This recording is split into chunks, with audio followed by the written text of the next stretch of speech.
Hello everybody, we're going to be talking everything water main breaks today.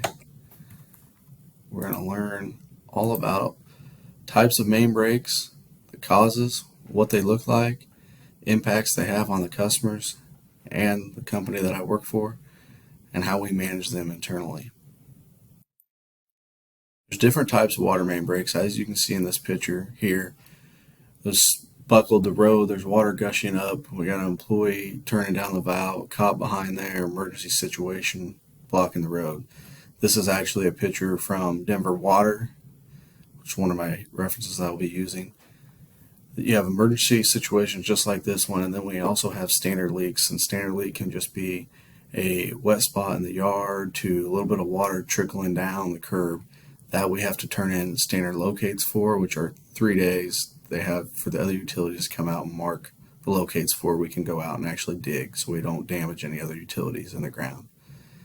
An actual type of main breaks, you could have what we have in that picture would be a split, long split in the pipe, blows out, or you can have a hole or a crack around, which just cracks all the way around the pipe itself.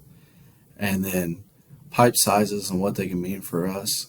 We have main from 2-inch water main in the ground all the way up to 66-inch diameter water main. So as you can imagine, 2-inch water main, we can get in, get out fairly quick. If you're working on an emergency situation with a 66-inch water main, it's probably going to take us full 24 hours to get water back on and get fixed, but it could be days before the actual restoration is done.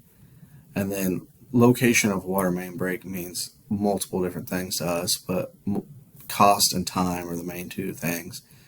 You're in a residential area with a 6-inch water main, which is our most typical size of main in the ground, versus a 24-inch main in the street. You're going to have a lot more time, you're going to have a lot more money involved in it.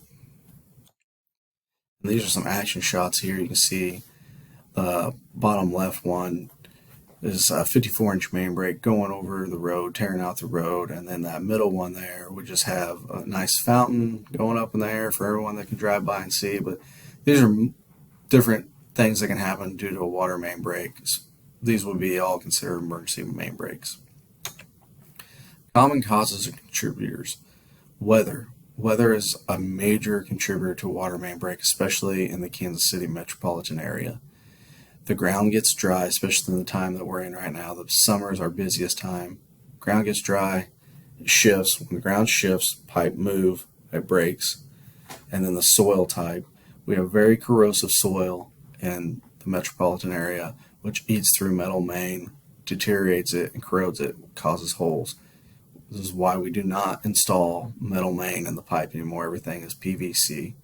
And then everybody has to have their internet and their phone, so they're all installing that, which causes them to hit our mains. Contractor hits, we have that a lot.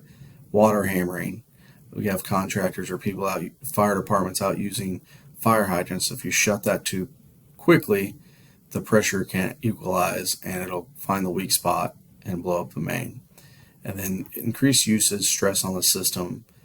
We have that in the summer, so everybody's watering their lawns, filling the pools, so we push our system to the max, we up our pressure, and that itself is going to find any weak spot also. Impacts, you can see here that from that picture I showed earlier, the 54-inch main break, this is the aftermath of that. Water rushing across the road, it took out the whole hillside, so we have to bring in dirt, compact that in lifts, get that back in working order, get that road opened up so the public can have their transportation.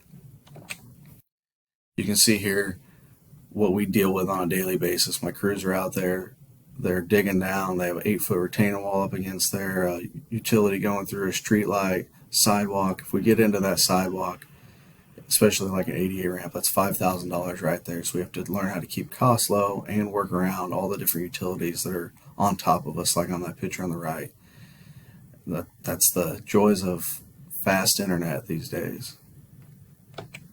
And then we have equipment, so we have employee pictures from Water One's website here. Employees shutting down the water, that's the first thing we have to do. Get out, they go out, they assess the situation, they shut down the water. And then we have a backhoe that digs it up out of the street, hauls it off in our dump truck to our work site. So we'd have a 4-man crew out on the job to fix a water main break. And then we need pumps to pump out the hole. So we have a small pump, large pumps that we take out on large diameter main breaks. This is a 16-inch main break, 119th and null. If you're familiar with the area, caused a massive amount of damage.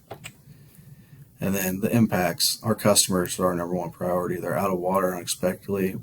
Our goal is to keep them out of water for less than 4 hours. Year to date, we're at 3.25 hours of out of service. And then damage to property can tear up yards, driveways, basements. I mean, I've seen washers and dryers floating in people's basements, water shooting up through the chimney, coming down, filling up their living room. It can be very damaging. Here's my references for my pictures, and appreciate your time. Everybody have a great day.